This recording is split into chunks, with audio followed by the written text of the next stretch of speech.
सबसे पहले मौलाना कलीमुद्दीन सिद्दीकी साहब को जो यूपी में गिरफ्तार किया गया, लोक विकास परिषद उसकी मजम्मत करती है। मौलाना मुस्लिम है इसलिए नहीं, बल्कि इसलिए कि योगी जैसे भोगी के जरिए से लोकतंत्र को खतरा हो रहा है और किसी को भी इस तरीके से गिरफ्तार कर देना ये संविधान को कमजोर करने की बात है, इसलिए हम उसकी मजम्मत करते हैं। दूसरी बात, आज आप लोगों को यहाँ पर इसलिए बुलाया गया है कि हाल ही में महाराष्ट्र गवर्नमेंट ने महानगर पालिका के इलेक्शन के ताल्लुक से बहु प्रभाग रचना किया है। ये बहु प्रभाग रचना ये है औरंगाबाद महानगर पालिका की जैसे जितने भी महानगर पालिका है उनके लिए कि यहाँ पर अब 3 वार्डों का 1 वार्ड होगा। 1 वार्ड के नागरिक 3 वार्ड में वोटिंग करेंगे। इसकी वजह से इसका मतलब ये हुआ कि प्रस्तापित पक्ष जो है जैसे शिवसेना, भाजपा, कांग्रेस, राष्ट्रवादी, ये पक्षों के अलावा कोई भी अब महानगर पालिका जीतकर नहीं जा सकता। ये इन्होंने प्लानिंग बना दी है। अब तक ये होता था कि छोटे मोटे जो पक्ष रहते, अपक्ष उम्मीदवार रहते और वो कार्यकर्ता रहते कि हर मोहल्ले में कुछ ऐसे कार्यकर्ता रहते जो अपने मोहल्ले में सेवा और खिदमत का काम करते हैं 5 साल। वो सेवा और खिदमत करते हैं और उसके बाद वो लोग इलेक्शन में खड़े रहते हैं और इलेक्शन में खड़े रहने के बाद उनको पता है कि यहाँ के नागरिकों की, यहाँ की जनता की मैं सेवा करता हूँ और उसका इनाम मुझे ये मिलेगा कि ये लोग अपना कीमती वोट मुझे देंगे और मैं महानगर पालिका में नगर सेवक बनकर जाऊंगा और भी ज्यादा सेवा करूंगा। लेकिन ये बहु प्रभाग रचना करने की वजह से कार्यकर्ताओं को भी जो है तो अब ब्रेक लग गया। अब कार्यकर्ताओं के जो है तो सारे अरमानों पे पानी फिर गया। इससे नुकसान ये है कि कोई भी कार्यकर्ता अब कार्य करने के लिए सामने आना मुश्किल हो जाएगा। इससे जो है तो पब्लिक का नुकसान है कि कार्यकर्ता नहीं रहेंगे तो पब्लिक की जो रोजाना की समस्या रहती वो कौन हल करेगा। ये शिवसेना, भाजपा, कांग्रेस, राष्ट्रवादी ये लोग आपको कभी मोहल्ले में नजर नहीं आते। लोगों के रोजमर्रा की परेशानियों को फेस करने के लिए ये लोग नजर नहीं आते। लोगों के रोजमर्रा की परेशानी को हल करने के लिए हर मोहल्ले में जो है तो लोकल कार्यकर्ता रहते जो उनके प्रॉब्लम को सॉल्व करते रहते।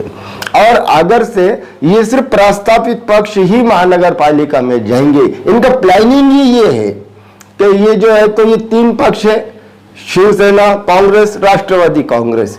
इसी 3 पक्ष के हिसाब से ये लोगों ने 3 वार्ड का एक प्रभाग बना दिया कि एक कांग्रेस को देंगे, एक शिवसेना को देंगे और एक राष्ट्रवादी को देंगे। बाकी सब पक्षों का खेल खत्म। और इसमें जो दलित समाज के कार्यकर्ता होते हैं वो जो है तो अपने मोहल्ले में अच्छे पैमाने पे काम करते हैं और एक नेतृत्व करने की क्षमता रखते हैं। इसी तरीके से मुस्लिम कार्यकर्ता जो है वो भी अपने मोहल्ले में काम करते हैं। वो लोग जो है तो किसी पक्ष के सहारे नहीं रहते, वो लोग अपने बल पर, पब्लिक के दुआओं से और अपने काम के बल पर महानगर पालिका में जाते हैं। अब ये बहु प्रभाग रचना की वजह से ये सारे लोगों पर ब्रेक लग गया, इसलिए लोक विकास परिषद इसका पुरजोर विरोध करती है।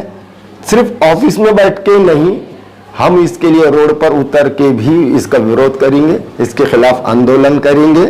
और इसी तरीके से जितने भी छोटे पक्ष है और जो जिम्मेदार लीडर्स है, जागरूक नागरिक है, उन सब से मैं गुजारिश करता हूं कि इसको कबूल मत कीजिए। ये बहु प्रभाग रचना को कबूल मत कीजिए। इसके खिलाफ आप जैसा भी लड़ सकते हैं आप लड़िए।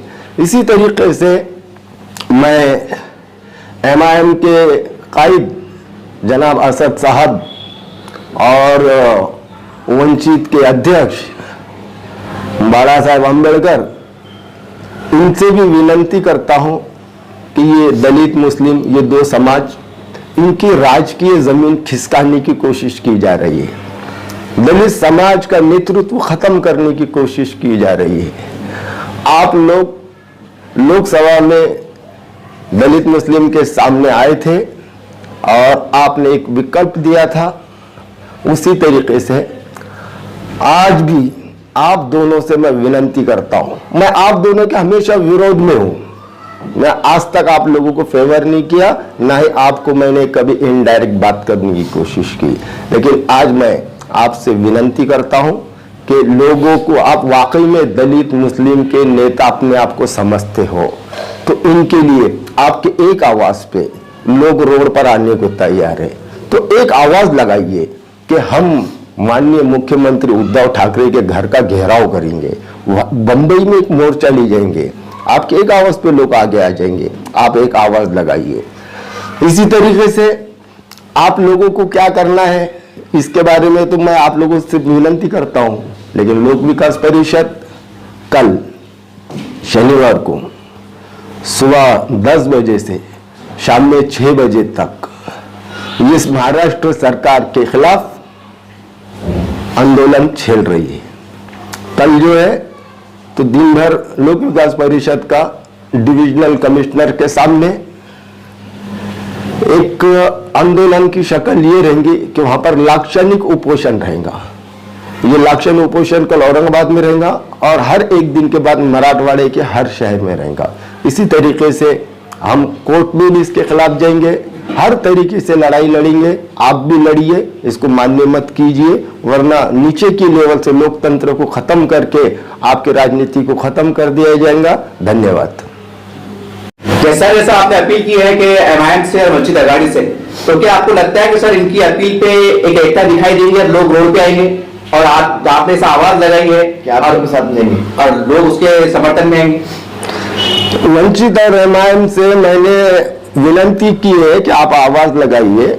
मुझे ये उम्मीद है कि आज भी जो है तो जज्बाती लोग बहुत ज्यादा है, जिनको अकल कम है वो लोग ज्यादा है, इनके पीछे धर्म के नाम पे चलने वाले लोग ज्यादा है, इसलिए वो लोग इनके पीछे आएंगे। मुझे उम्मीद है इस बात की। सर आखिर क्या वजह है कि पूरे महाराष्ट्र में हम देख रहे हैं कि ये प्रभाग का रचना की गई, सिर्फ बंबई को छोड़ दिया गया, मुंबई को, इसके ऐसा क्यों सर? कि क्या समझते हैं उसके बाद? हाँ, बंबई को इसलिए छोड़ दिया गया, अच्छा सवाल किया आपने।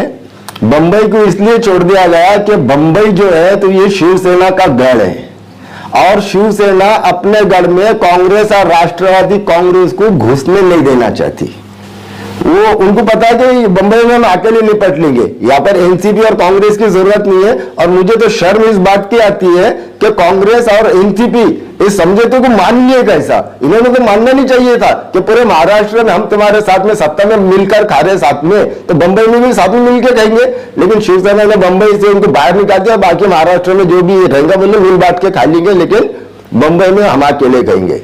सर सोशल मीडिया पे और व्हाट्सएप पे और कुछ नेताओं की तरफ से ये ऐसा तर्क दिया जा रहा है कि हम इस तरह के से बीजेपी को रोकने में कामयाब होंगे, यानी कि बीजेपी को रोकने के लिए प्रभाग की रचना की गई, ऐसा माहौल बनाया जा रहा है। इसके ऊपर आप क्या कहना चाहेंगे? देखिए, महाराष्ट्र का प्रमुख विरोधी पक्ष भाजपा बीजेपी है, तो ये जो बहु प्रभाग रचना है इसको विरोध बीजेपी ने ही करना चाहिए था, लेकिन बीजेपी इसका विरोध नहीं कर रही है, क्योंकि बीजेपी मतलब आरएसएस है और आरएसएस का एक फार्मूला यही है कि किसी भी तरीके से दलित और मुस्लिम को सत्ता से दूर रखा जाए। और दलित और मुसलमान को सत्ता से दूर रखने के लिए ये जो चांडाल चौकड़ी है, अब कांग्रेस हो गया, राष्ट्रवादी हो गया, शिवसेना हो गया, और ये मकसद में बीजेपी भी उनके साथ है कि भले हमको थोड़ा सा नुकसान हो जाएगा, लेकिन ये दलित और मुस्लिम ये जो है तो इससे महरूम और वंचित रह जाएंगे महानगर पालिका जाने से। सर एक आखिरी सवाल